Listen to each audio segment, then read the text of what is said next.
This ball is amazing. Oh, it actually says Pod from Paradox in it. Hi guys, and welcome back to another edition of Ask a Paradox, the second edition.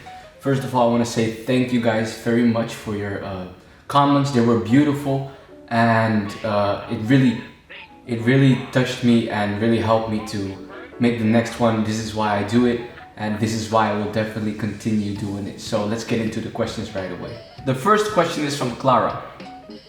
I've been dancing for a few years now, and I'm really good with moves and in choreography, but during training, when I have to freestyle one by one, I get extreme anxiety, and it's like I forgot how to dance.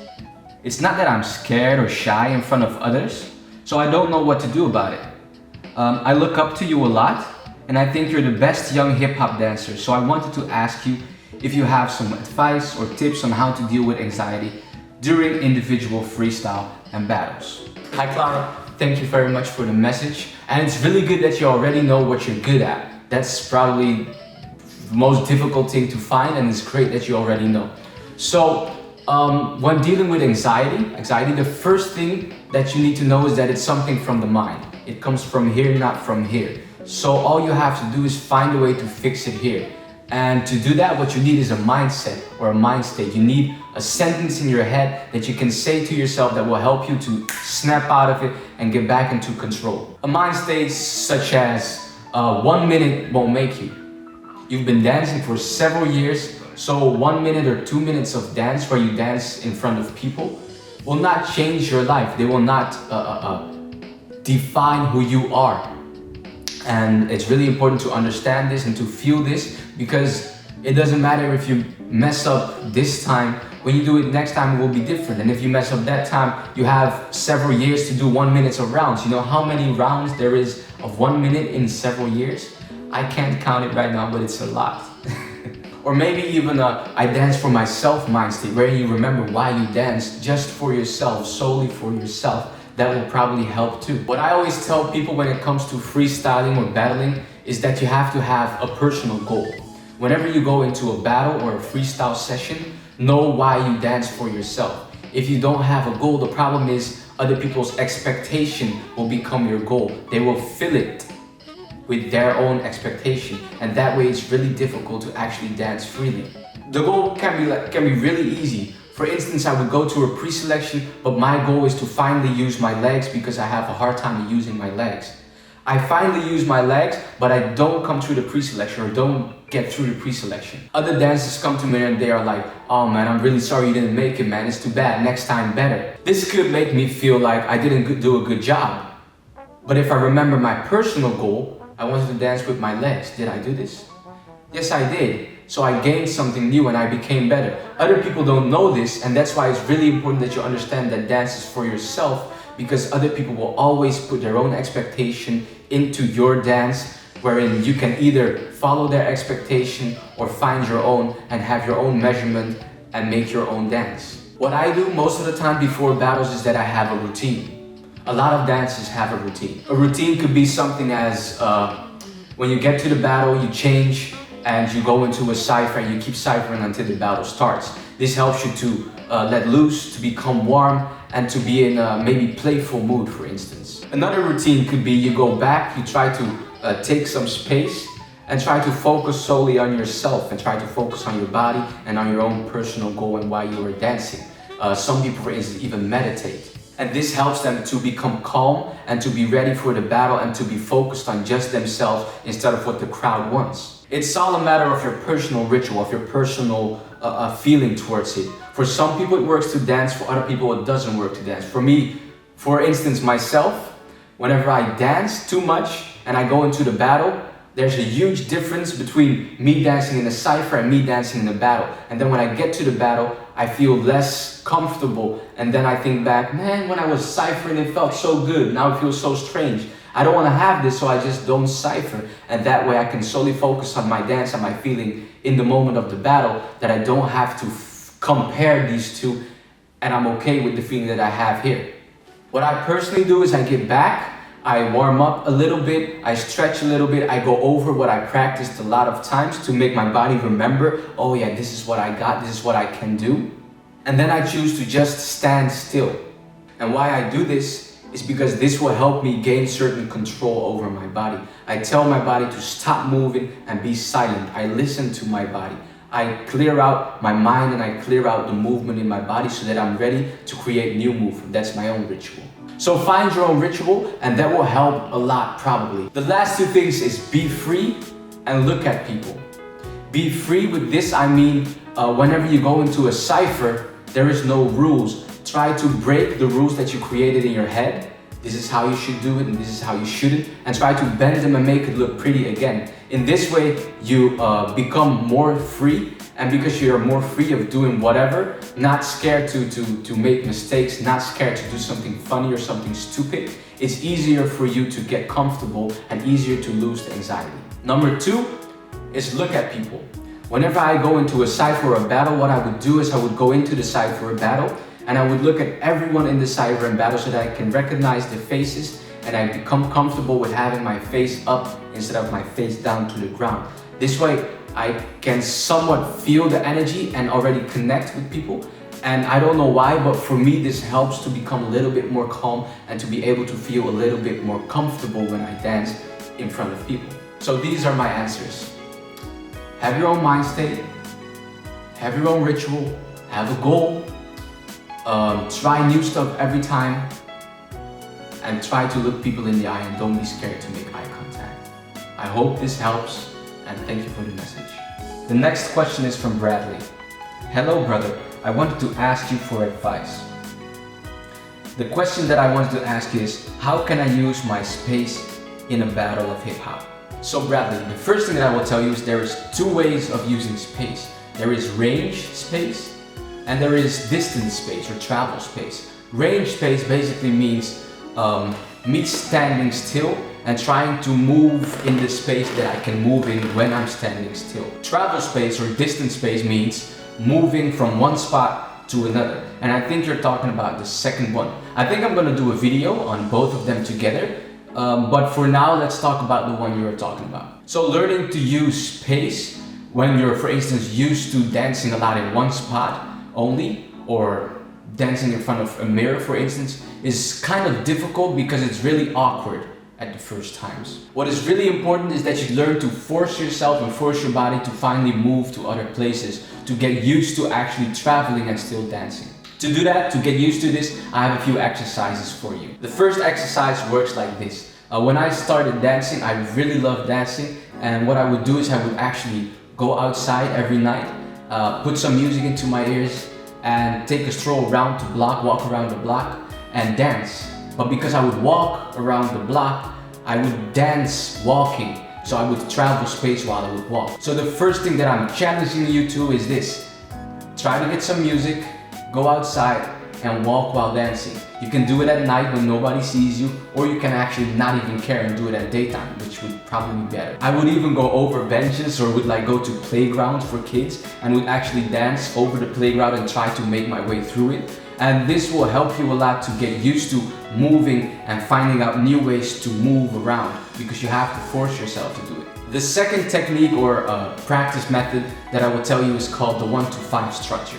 This is something my friend I mentioned and me have created together. It's a structure wherein you understand the music in 5 steps. You build up, from the build up you go to the beginning of your dance, the beginning of your dance goes to the normal feeling, the normal energy, you go into overload or whatever and you build up, something like this. But you can also use the 1 to 5 to find a way to use space. For instance, number 1 is in your center, it's back where you start. Number 2 is stepping in front a few steps. Number 3 is in the middle of the floor. Number 4 is almost at the end of the next part. And number 5 is at your opponent. So Bradley, I made a picture for you. This is you. Okay, so this is how it works. I'm gonna show you what it looks like. When you have the music has a certain structure and has a certain storyline. In this storyline, you can move forward in space so that you have a logical way of moving instead of, okay, I'm gonna run now to this place because I want to move, because that's not gonna connect with the music. So this is how it works. We made a 1 to 5 structure. This can be 1 to 5, 1 to 10, 1 to whatever. You can do whatever with it, but our basic is the 1 to 5. I'm gonna play music and I'm gonna show you how you move from part 1 to part 5 inside of the music. Okay, here we go.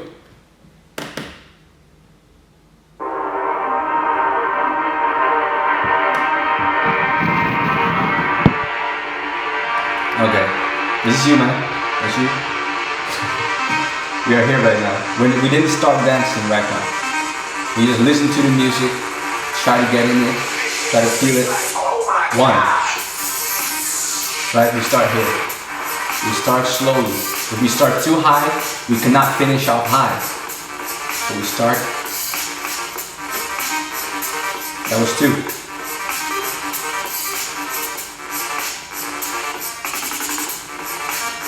And 3. You hear it in the music? 7, 8, 1, 2, 3, 4, 5, 6, 7. Stay there.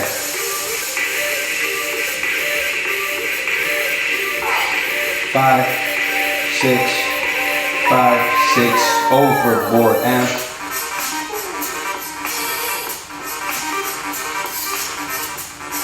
so now you're in almost the last part. Right, you're going all out.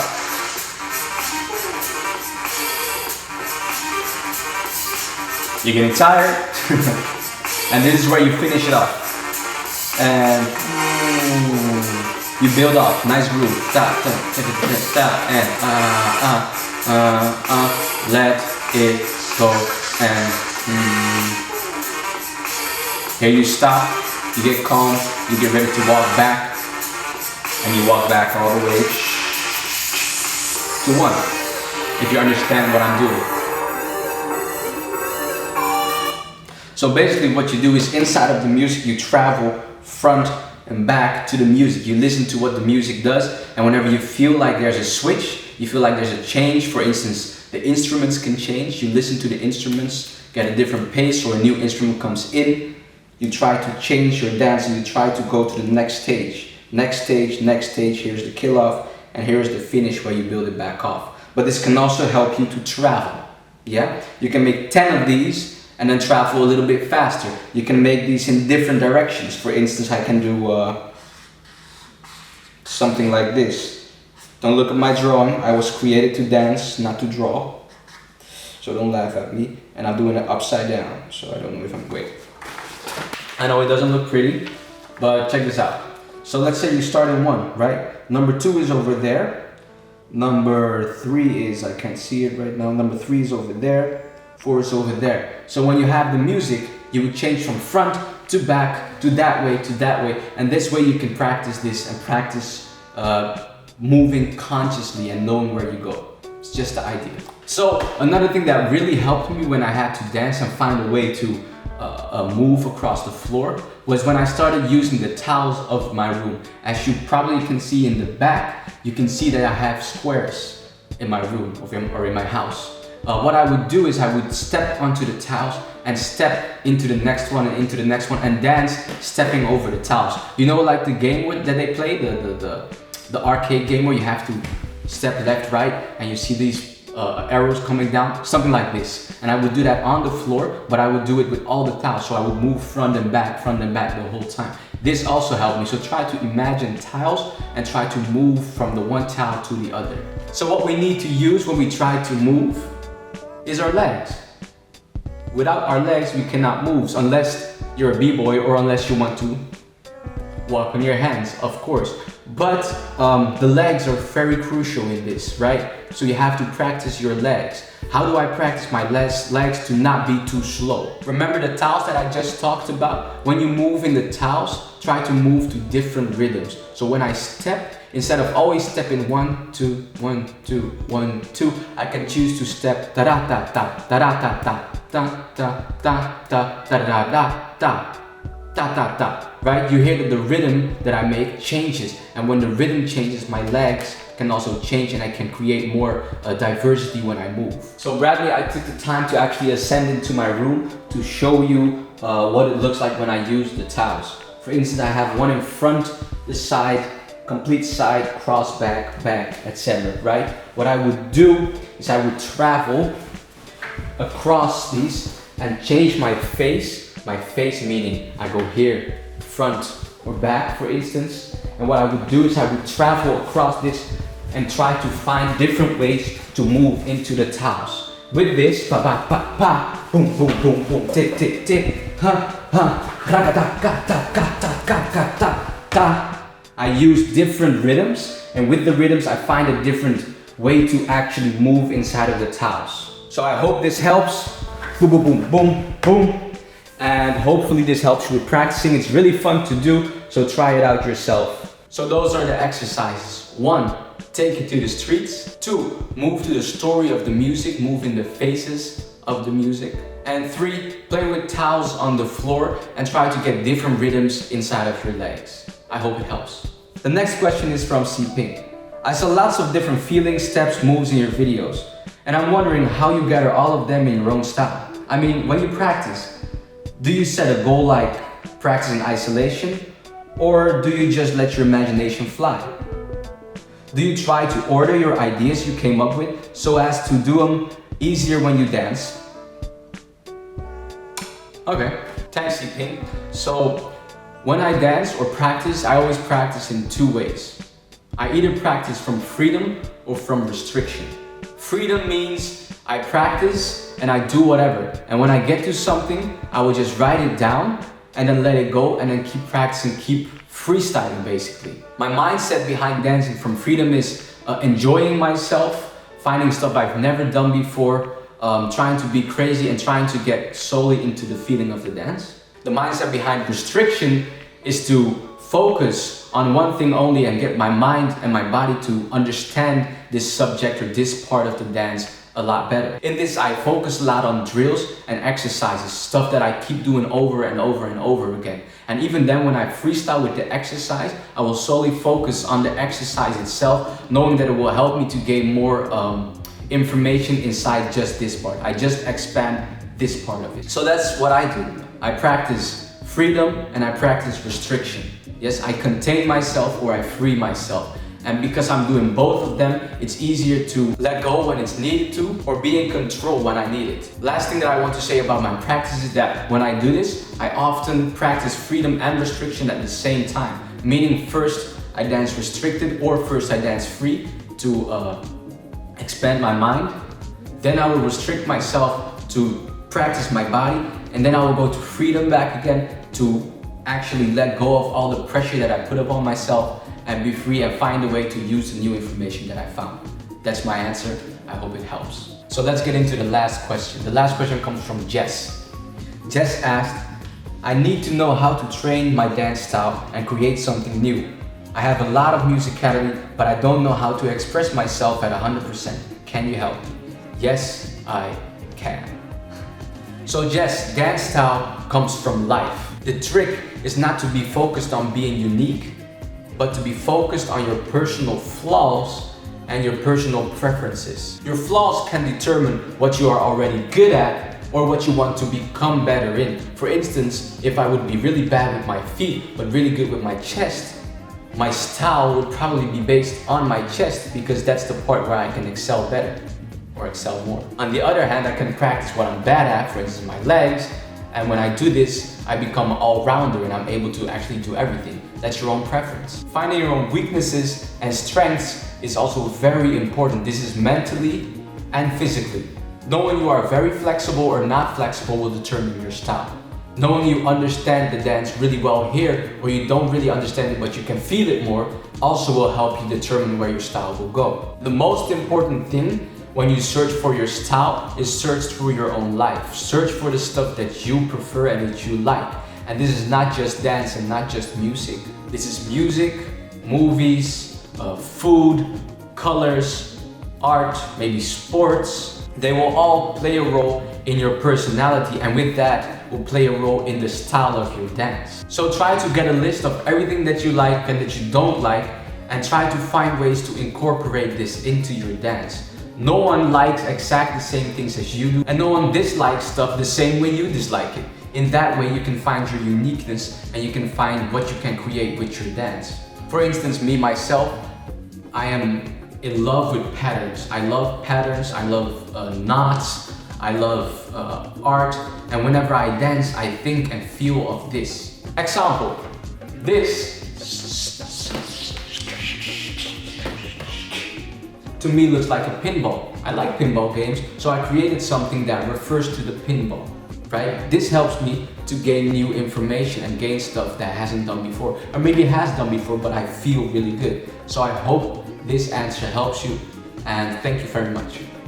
So guys, this was the last question for today. Thank you so much for the great reactions. I read them all and they really help. Thank you for the support, thank you for liking, thank you for subscribing. I'm gonna do this every Monday, so stay tuned for the next one. Remember that dance is the art of the soul painted on the beautiful canvas of life. And remember, if you have any dance questions, ask a paradox.